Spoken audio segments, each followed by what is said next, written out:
안녕하세요, 가차입니다. 12월 10일 화요일 국내 시장이 마감되었습니다. 자, 오늘은 웬일인지 코스피 코스닥에 모두 큰 급등이 났습니다. 코스피는 2.4% 급등이 나왔고, 그래도 조금은 아쉬운 것은 이틀 전 종가가 여기였거든요.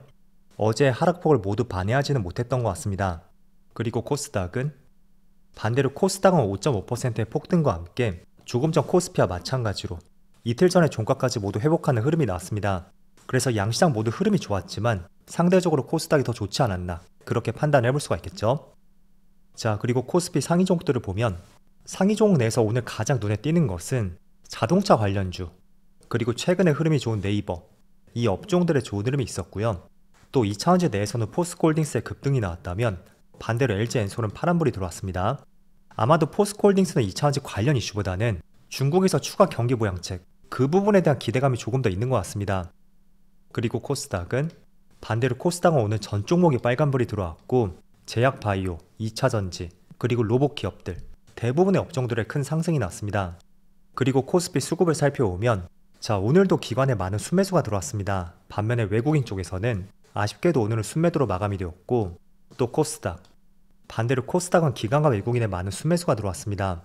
외국인은 무려 3천억의 순매수가 들어왔죠. 그리고 삼성전자, 비록 오늘 빨간불로 마무리가 되었지만 여전히 외국인의 순매도는 이어지고 있고요. 오늘까지 10거래일 연속으로 순매도가 이어지고 있습니다.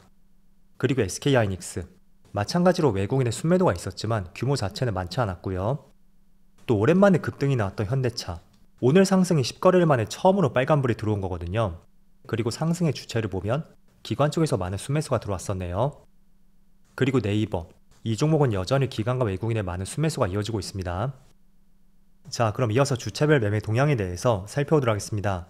12월 10일 외국인이 가장 많이 매수한 종목은 유한양행, 네이버, 포스코홀딩스, LG화학, 셀트리온, 이렇게 순서대로 매수했고, 이어서 기관은 삼성전자, 포스코홀딩스, 삼성전기, SK하이닉스, 현대차, 기관은 상대적으로 시총 상위 종목들을 많이 매수했습니다.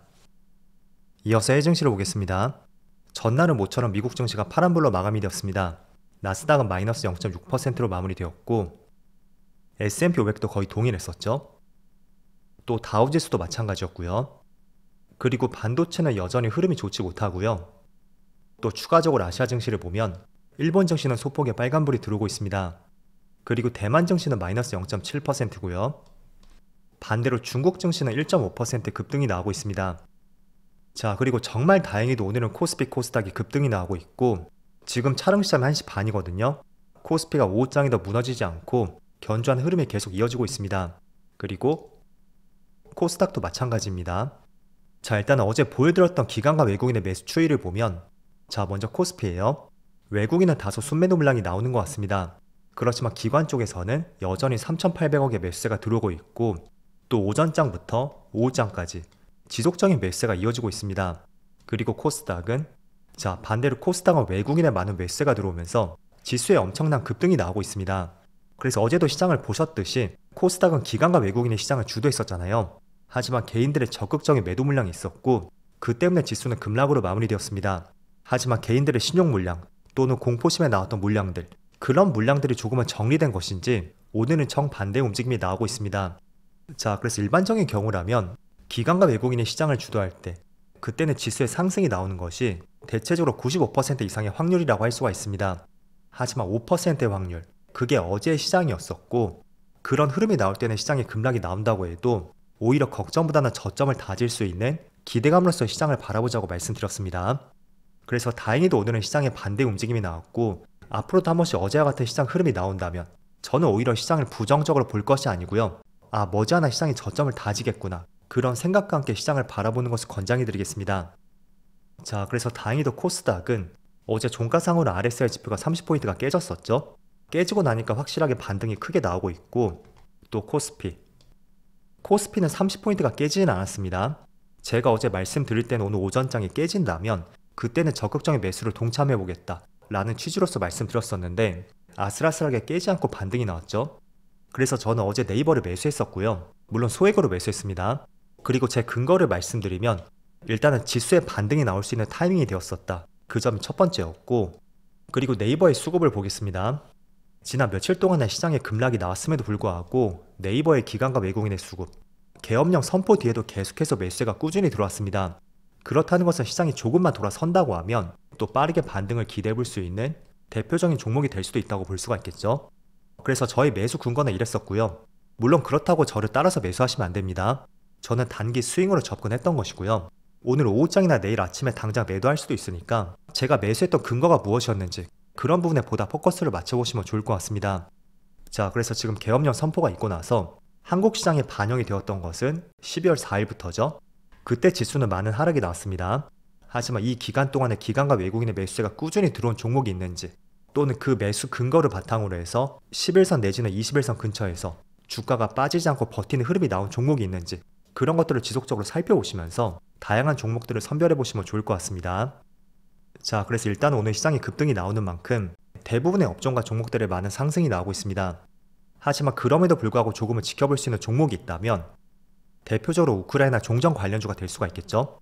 최근에 트럼프하고 마크롱, 젤렌스키 이렇게 3명이서 만났었고, 또 여기서 젤렌스키가 휴전을 원한다는 이런 내용의 기사로 보도가 되었습니다. 물론 계속해서 보도가 되었지만 이렇게 3명의 대통령이 모인 시점에서 나왔던 기사였던 만큼 조금 더 무게감을 가져볼 수 있는 기사라고 생각이 됐고, 그렇지만 종전 관련주는 또 최근에 많은 상승이 나왔던 종목 중에 하나였죠.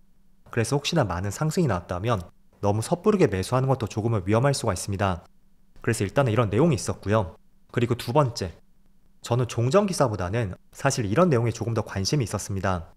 일단은 화장품 관련주예요. 3분기 보건산업 종사자를 조사해보니까 3.3%가 증가했고 화장품은 5년 내 최대치를 기록했다는 이런 내용이 기사로 나왔습니다. 자, 그리고 최근에 11월 수출 데이터가 나왔었고, 그때 올해 화장품 수출 데이터가 역대 최고치를 기록했다는 기사가 나왔습니다. 그래서 화장품 관련주에 한 차례 급등이 나왔었죠. 그런데 오늘은 추가적인 기사가 한 가지 더 있거든요.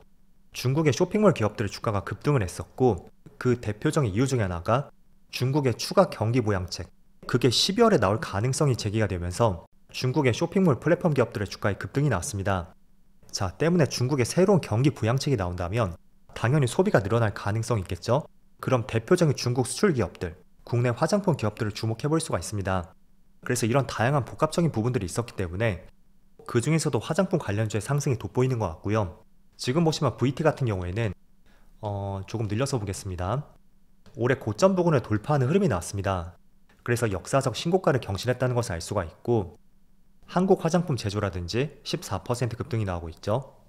또 한국콜마, 이 종목은 7%의 상승이 나오고 있습니다. 그리고 실리콘투는 13%고요. 대부분의 화장품 관련주에 좋은 흐름이 나왔습니다. 자, 그렇지만 조금 전에 VT 있죠? 이 종목을 제외하면 단기적인 추세는 그렇게 좋지는 않습니다.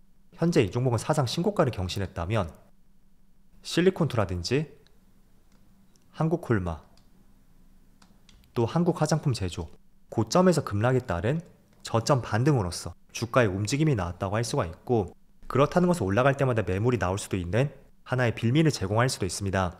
그래서 항상 어떤 재료가 나왔고 그 재료에 따른 주가의 연속성이 더 이어질 것으로 판단이 된다고 해도 단기적인 방향성이 어떻게 움직이고 있는지 그런 부분을 꼭 살펴보시면서 어떤 종목이 그나마 매물이 없고 업종 내에서 가장 주가 흐름이 좋은지, 한마디로 대장주라고 하죠.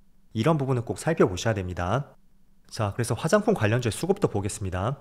일단은 시가총액이 낮은 종목들을 제외하면 대표적으로는 신고가를 경신했던 VT, 이 종목은 조금 전에 네이버와 마찬가지로 최근 들어 기관과 외국인의 수급이 꾸준히 들어왔습니다.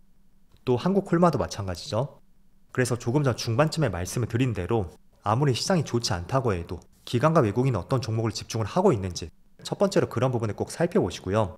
그리고 아무리 매집을 한다고 해도 주가의 흐름이 무너진 종목이라면 관심에서 멀리 해두셔야 됩니다.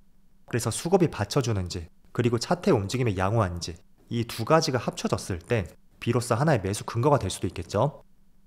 자, 어쨌든 최근의 시장 흐름이 너무나 좋지 못했다면 그나마 다행히도 오늘은 코스피 코스닥에 반등이 나왔습니다. 자, 그렇지만 이번 주 수요일에 미국의 CPI 지수 발표가 있고요. 또 다음 주에는 미국의 FMC 발표도 있습니다. 그래서 미국 시장의 변동성이 조금은 생길 수 있는 타이밍이 될 수도 있고, 그에 따라 국내 시장도 또 영향을 받을 수도 있으니까 이런 부분을 참조해 보면서 시장을 바라보신다면 좋을 것 같습니다. 자, 그럼 오늘도 늦은 시간까지 수고 많으셨고요. 저는 내일 영상에서 다시 찾아뵙도록 하겠습니다. 모두 즐거운 저녁 되세요. 감사합니다.